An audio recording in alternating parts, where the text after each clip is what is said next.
Alright, what is going on, guys? Welcome back to another weekly update. So we are back out here in the garage this week. We have a couple of things that I want to get going.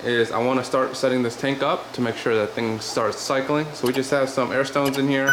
As you can see, one of them is not working. It's been like that for a while, and that is because one of two things. One, I don't have enough airflow, or the knob turn on enough, but which I doubt, just because it looks like it's kind of twisted a little bit and nothing's coming out. So I think that it could be a bad valve. So I've had a couple of these fail before, where like they'll have no flow coming out or no bubbles coming out, and then when you turn it all the way where it's fully open, nothing comes out. So I'm thinking it's a bad valve, so we'll probably need to change those out. So if you guys have any issues with your centralized air system where you see one that's working really well and then one that doesn't, it's most likely a bad valve.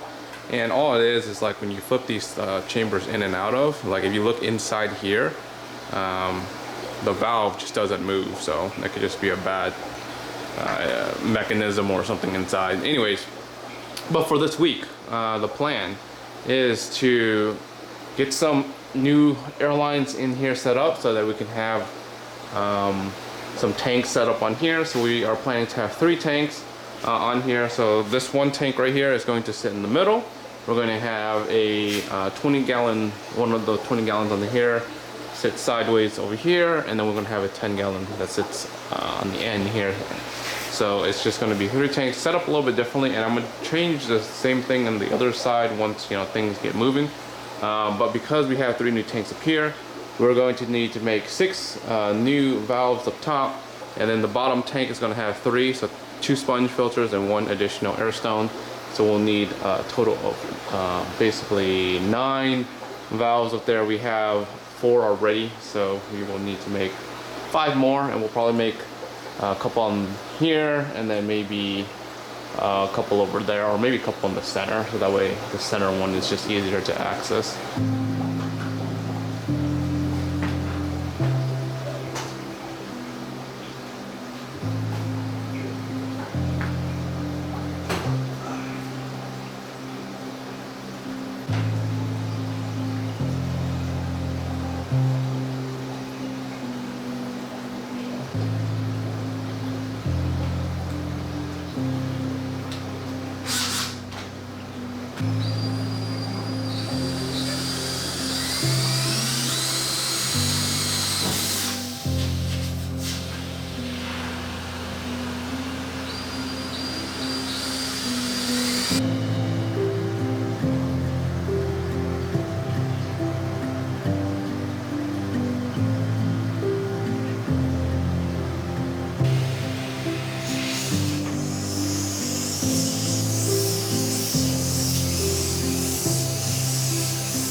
So there we go. I had 5 new lines in, everything's in place. I'll get the air tubings going once we have the tank placed on the rack, and that way I can cut it to size. Same thing with these. I'll probably trim some of these back so that it fits all this setup.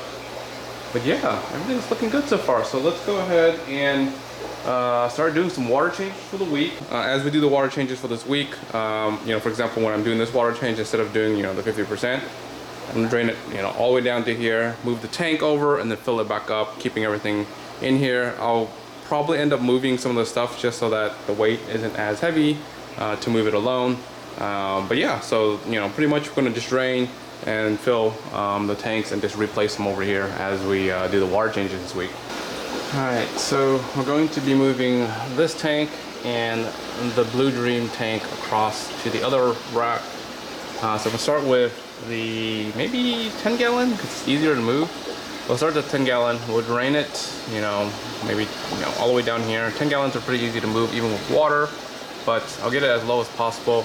Put the shrimp, any shrimp that I catch, in a bucket, or just leave them in here. Move the tank over, fill it back up. It'll just be like a larger water change, but they should be okay. And then I'll move this guy over.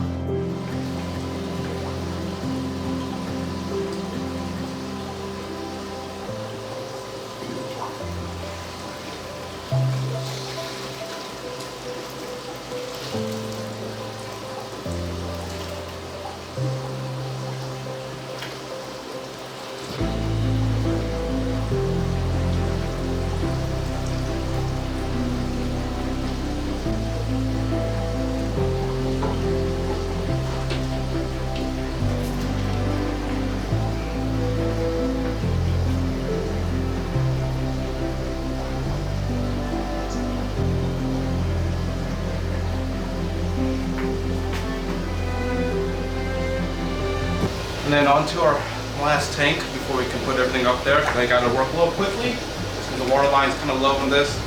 I'm gonna have to fill up some water, get some air going for these guys.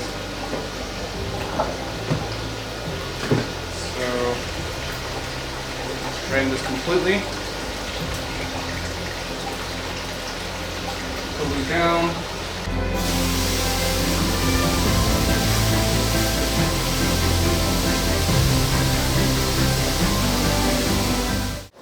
We don't have any lights on here yet, but eventually we will get some lights up. Fill the tanks. Got the air stones going here. I might have to dial it back some of these just to make sure that they're okay. Like this one's kind of strong here, so we'll dial that back. This one might be a little bit too strong. The air stone at least. The sponge filters are fine.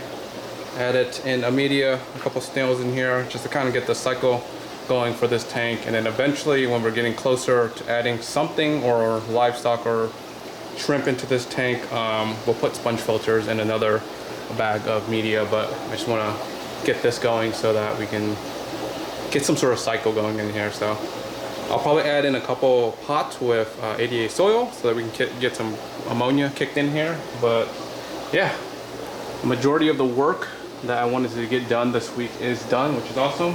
The last thing I need to do is just do a 20% water change, suck up all this here, and add in 50% of the livestock into this tank here.